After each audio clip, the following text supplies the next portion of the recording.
Good morning, readers. It's Tilly here from Tilly's Shelf, and it's Jane Austen July. And I love Jane Austen July. It's one of the reading events of the year that is likely to bring me out of my non-video-ish shell. So today I just wanted to do a really very quick review of The Scandalous Confessions of Lydia Bennet, Witch by Melinda Taub, before I return it to the library today. So this is a Jane Austen retelling with a bit of a twist. It is obviously a fantasy retelling, and it's a fantastic kind of young adult, entertaining, high-spirited adaptation of Pride and Prejudice that really twists things a lot further than most retellings.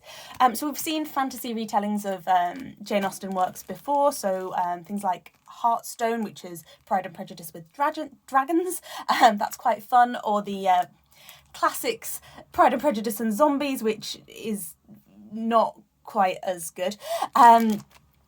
This one, I really liked the original perspective that it took, in that it kept the story exactly as is, but just told everything from the point of view of Lydia, and Lydia has this secret that nobody knows about, that she is in fact a witch.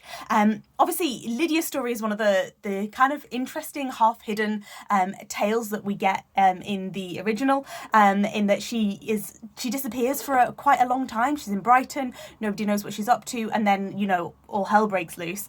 And this follows her to Brighton, imagines Brighton as this brilliant den of Regency witches, all practicing rose-related magical charms, and yeah, gives some vindication for Lydia's actions, shows how she is actually kind of like trying to use her powers for the best, or how she winds up kind of getting into various magical difficulties, and it's told as though she's writing the story from a perspective a little bit later on, and she's writing about things that happened at the time, but she's also introducing little bits of plot that happen after the consequences of Pride and Prejudice, and that's quite nice as well, because we get to see like developments in her relationship with Wickham. Wickham is a very different character in this book. In fact, it says it in the blurb. He is in fact a demon. So, and in order to sort of, because of the events that happened during Pride and Prejudice, Lydia has to kind of be shackled to this demon in order to kind of like control one another.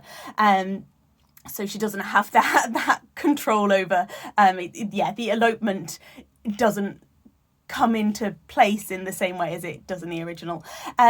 I loved the originality of this. I definitely found it very light-hearted. I read it quite quickly.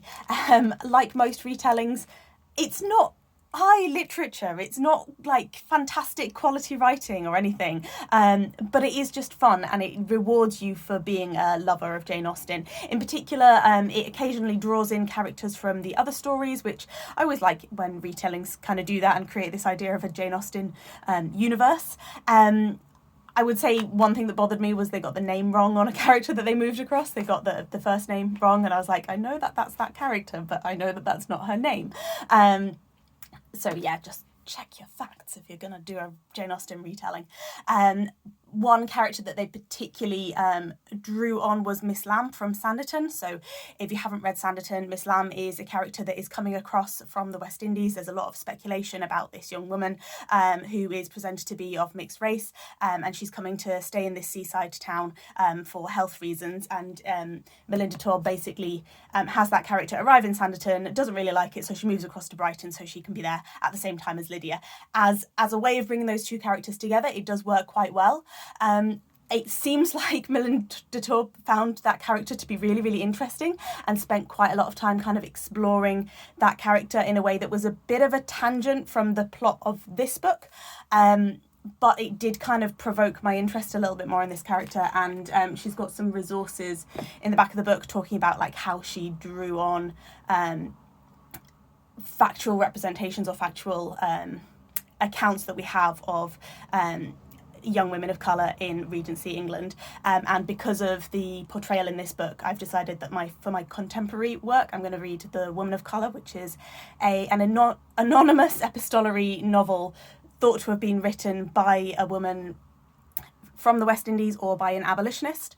I'm using West Indies as a term that was used at the time, as in the islands such as Jamaica that were heavily slave plantation areas, just to get that other perspective, and like a book from the time that was really written closely following that perspective. So I've just got hold of that and just started that. So on the whole, compared to a lot of the ones that try to really mimic Jane Austen's style, I think I enjoyed this more because it doesn't try to.